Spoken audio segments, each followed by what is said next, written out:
You are not meant to grieve alone. Hey everybody, I'm Dov and I'm one half of Twin Flame Revolution. We are transformational personal development, relationship, business mentors, motivational speakers, and so much more. Today I want to talk to you guys about an aspect of grief that is fundamentally important.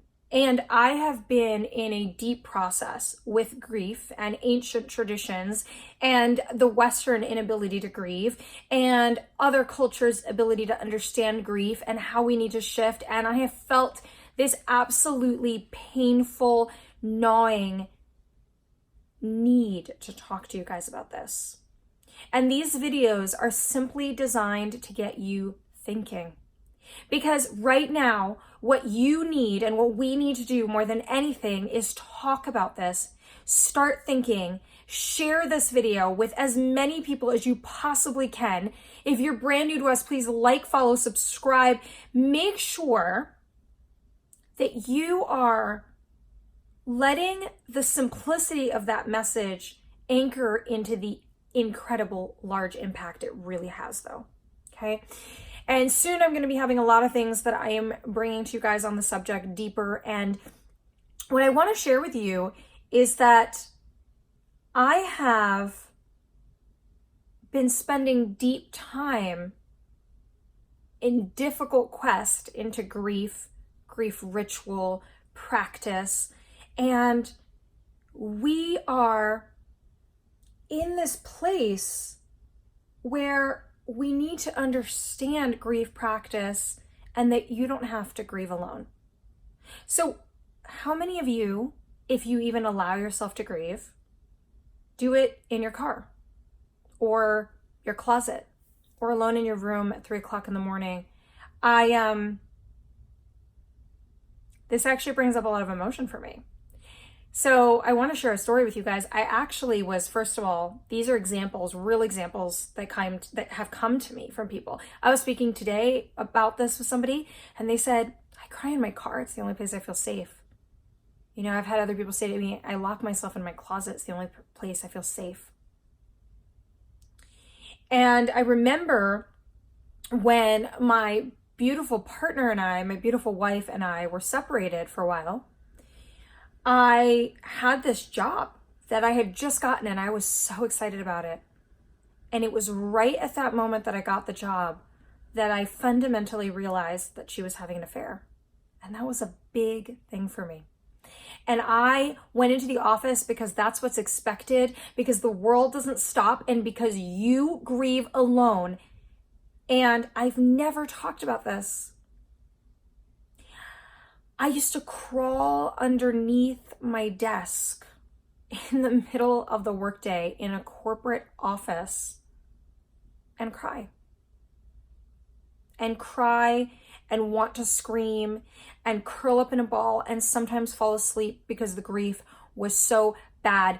And I would come to the edge of the ability to hold on to my emotions and my sanity because I was alone.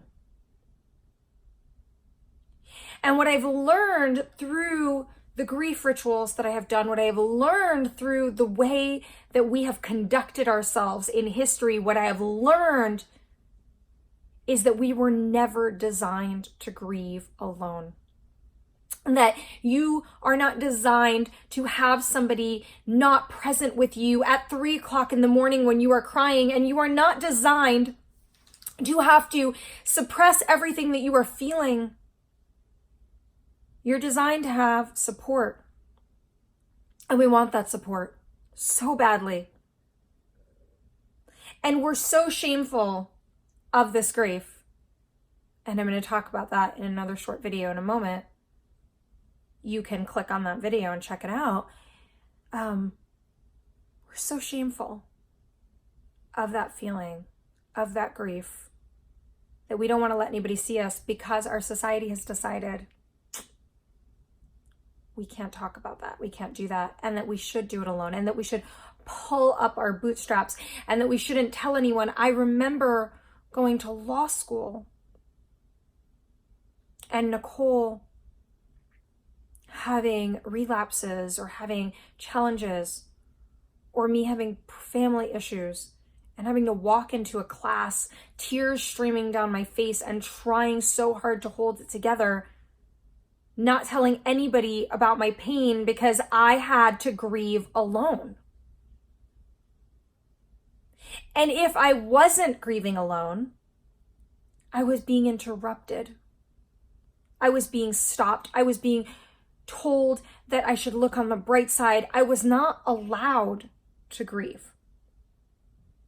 So not only are we told we need to grieve alone, we're expected to grieve alone, we feel we need to hide to grieve, we are not given permission to grieve. We are not given permission to not be interfered with. We are not given permission to express at the full capacity.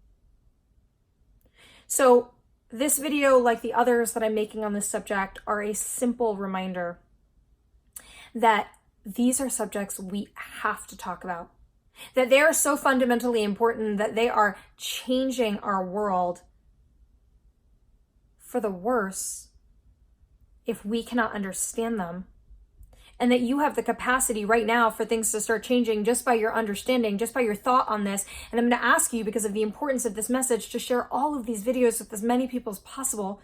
And if you're new, to subscribe or like or to follow us on our different social media platforms, to allow yourself to start to think about this so that we can start to come up with solutions together. Because this is our future. This is our ability to be healthy. This is our ability to be whole, to reclaim who we are, to reclaim our connection, and to stop having insane expectations on ourselves and one another as a society that are going to make us sick, or going to make us depleted, or going to make us disconnect, or be unable to be intimate, or make us disassociate, or worse, or so much worse. So I thank you guys so much for watching this, and I hope that it got you thinking, and I hope that you will check out the rest of the videos that I have been sitting with on these subjects. I'm so happy to see you guys, and we will see you so soon. Bye.